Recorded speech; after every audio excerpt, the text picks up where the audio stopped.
Are you okay? I'm fucking being a villain right now. I'm having a mental breakdown.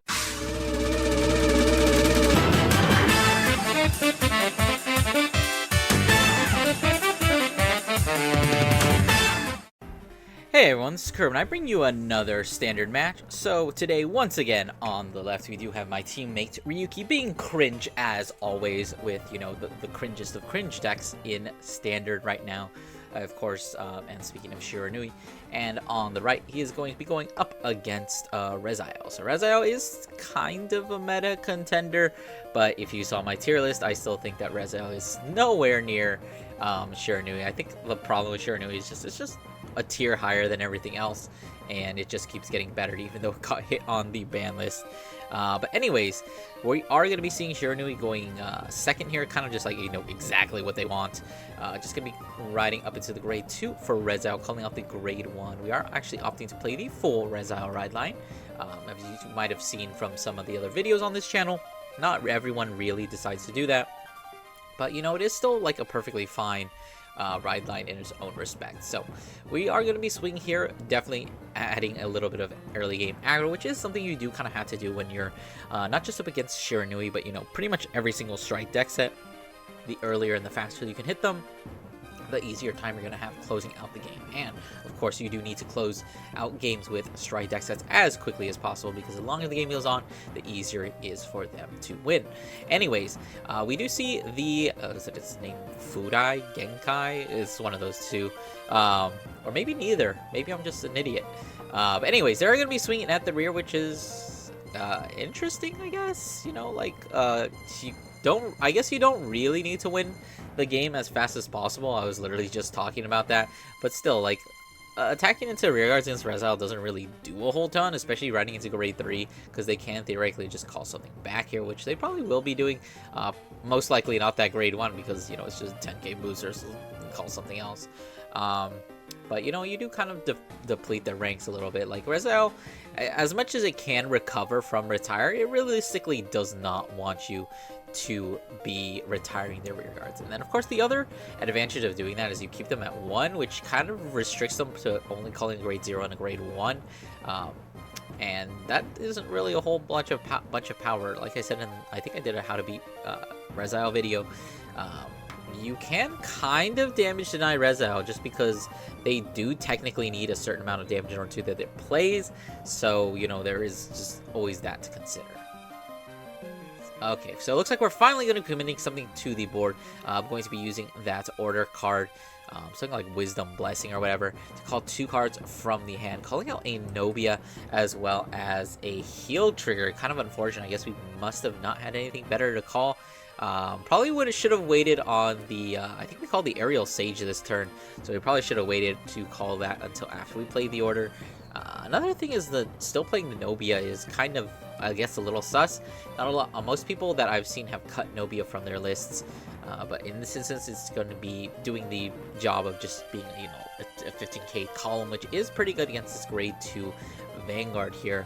I guess we're kind of deciding, do we want to commit to the other column or just call over the Nobias? I mean, you are technically getting rid of an intercept there, and you'd probably rather call over in that other column, because that other grade 2 can, you know, put itself into soul, which is why we probably should have just swung with that thing first, in order to, you know, kill a column, and then we would have still had the Nobia 2 stack triggers on. But I guess theoretically speaking, we still do have the other column to like stack triggers onto, but you know, because that column's not really going to be that powerful. We're gonna be using the Aerial Sage here, doing things a little bit out of order, forgetting to counterblast 1 first, and then, you know, countercharge, you discard it first and then counterblast. But it doesn't really matter. This is just locals. No one really cares. We are going to be PGing that Vanguard and this other swing at the Vanguard for only 17. Probably about the best you can muster with, you know, like a column here. We probably could have gone 2 more. Yeah, if we had called out the Soel, if we had managed to Soul Blast him earlier, that would have been a 19k column, so that would have actually been hitting for real numbers. Although, you know, they're still at grade 2, so it doesn't actually matter. It's still 10k guard either way. Anyways, so I'm going to be writing over the Genkai now that I can finally see his name, calling himself out, and of course soul charging. we do have him kind of just being the, just the rear guard there. He is going to be a 10k booster if we commit the extra counterblast, which, sometimes you might as well just do because Shiranui as a deck doesn't really use a lot of counterblast. Looks like we're actually going to be using that dominated attack of the Nobia to stack into the aerial sage. Like I said, retire isn't like a huge problem for Rezael, but, it does definitely set them back a turn. They have to have that aerial sage there. But in this matchup, I don't really think Aerial Sage is that important because a lot of the times you're just going to be eating a lot of damage because, it is still just Shiranui. Like we are just going to be eating this 29k attack from the Nobia, who should be being retired right about now because we did use the Genkai there to buff it up by another 10k, and that is also going to be giving the Genkai an extra 10k power. So we've got this first Food Eye, which is at 25, so that's going to be calling for a 15k guard. Looks like we're going to be taking it, hitting into a defensive trigger, a very nice defensive heal there, so that's going to be mitigating some of the damage that we are going to be taking here. Looks like we're just going to be taking the Food Eye here, is going to be swinging at the Vanguard. We just remembered to hit the Nobia, and we're going to be seeing a defensive over trigger here, which is, just going to shut down the whole rest of the turn, so that's going to give us a free turn against Shiranui. We see a crit bling flip there, and another crit, so thankfully, due to that over trigger, we don't actually have to really worry about that at all. So definitely looking good for Rezael. Only at 2 damage is a little concerning. That really does limit the amount of things that you can do. You maybe would have wanted to take like 1 more damage so you could at least take or create a grade 2, grade 1 column. That would have been pretty advantageous. But looks like we're just going to be committing some more cards from hand. We did start off with a Persona Ride. So we've got a Biscotti being called down here using the skill check in top 3. You can call 1 and then, bot deck the rest. Calling down an Aerial Sage, so maybe once again we probably should have waited on the Aerial Sage and shouldn't have just shotgun it behind the Vanguard. I think you should always just use the Biscotti first, see what you get off it, and then decide if you need to commit it, because we did kind of just lose a card from hand there. Gonna be overcalling that critical trigger with another Biscotti, which is very interesting. I think this is probably maybe just stack. See if you see a trigger there, stack it on top, and then put everything else to the bottom of the deck, because you don't necessarily need to call.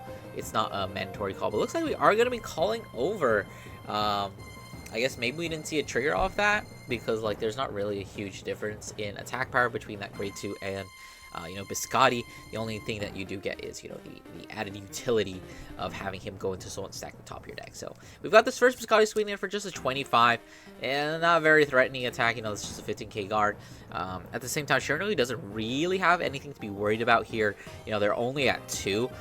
Technically, they do need to take 1 attack, but you can always just easily take the Vanguard swing. It looks like we're going to be taking this first, or this second rearguard swing.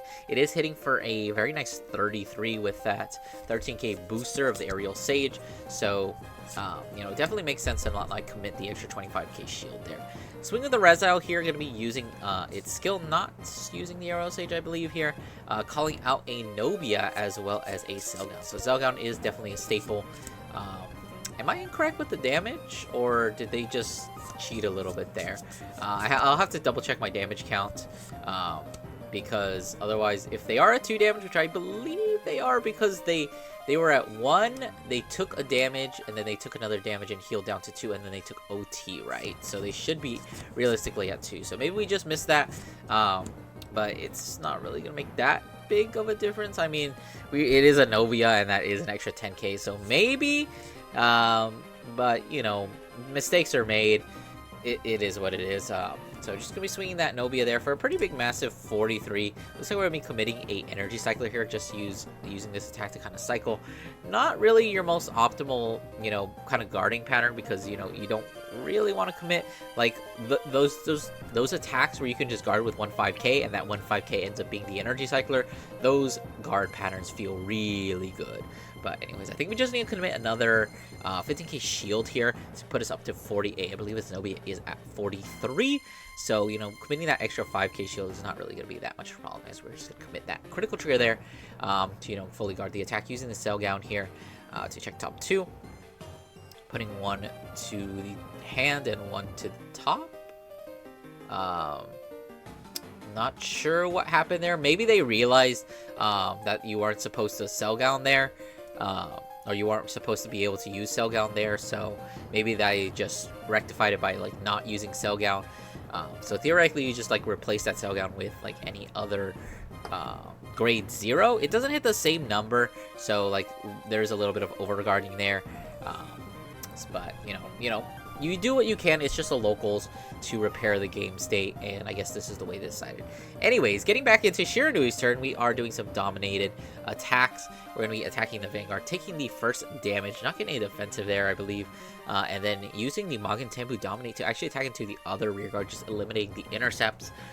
Not overly necessary in my opinion, but it is still a play. You are getting rid of their resources, and slowly they're running out of good attackers to have those first wave attacks. It's like after that they can just call a bunch of like big attackers from the drop zone.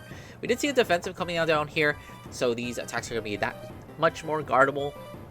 This is only second stride turn, so both these Fudais can be guarded with a single 15k trigger. Seeing nothing off the triple drive there from the Magen Tembu, but we did see a PG, so potentially that might be a little bit of a problem. We've got 235s here. If we can commit to 15Ks, we can, just live here. But if we do realistically want to take one of these, maybe to just like damage that, we probably should just take the first one.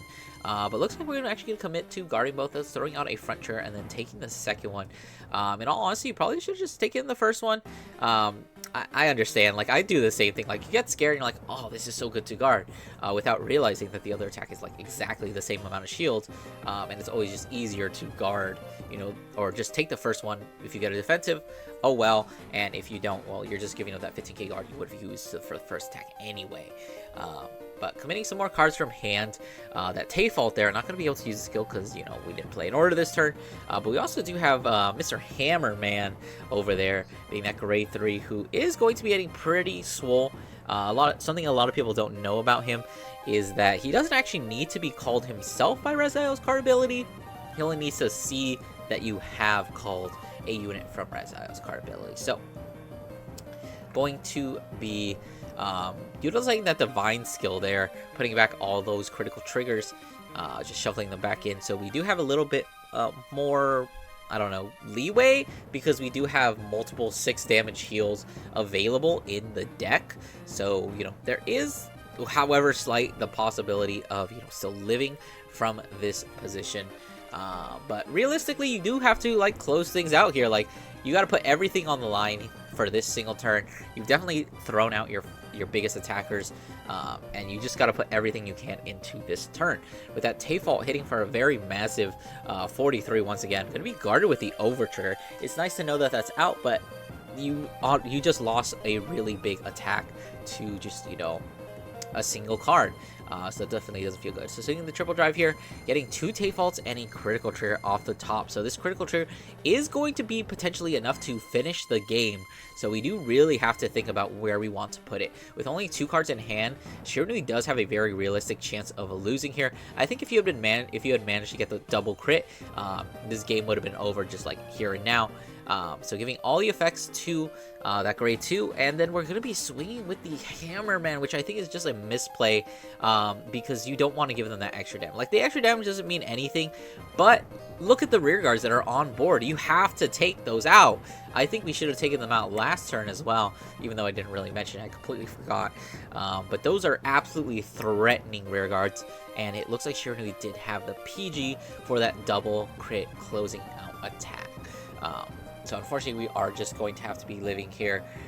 But the fact that Shiranui is going to be going into this turn, assuming they have Stride Fodder, you're very much in a lot of danger. And it looks like they do have the Stride Fodder, so they're going to be going into, I think they could even go in, I think that was a Shiranui they discarded, so they could have even gone into Mukuro here.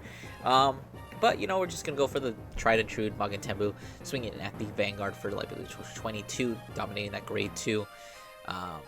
Realistic, looks like we're going to be using it to attack into the Aerial Sage. Which, you don't really need to. You can close out the game here. Using the Fudai to give it an extra 10k when it's attacking the rear guard. Which is... Did I say Fudai? I meant Genkai. Doesn't really do anything because, Genkai only gives it for the turn or for that battle. So this other dominated swing at the Vanguard, only 22. So that's going to be a pretty easy number to guard. But that being said... massive Fudai columns are massive, 58. At this point, unless you have like 5 PGs, or or like a miracle 6 damage heal plus OT. I don't think you live this. Like almost every single deck dies here. You just can't let Shiranui get to 3rd stride. I guess it's pretty impressive that you managed to get to 3rd stride, but realistically, this is the end of the game, honestly. We already saw 1 PG committed during that last turn, so I think our only win con here is 6 damage heal and like triple PG or something. Looks like we're gonna be hard guarding this first food ice swing with 2 20k shields, or one being that cat there.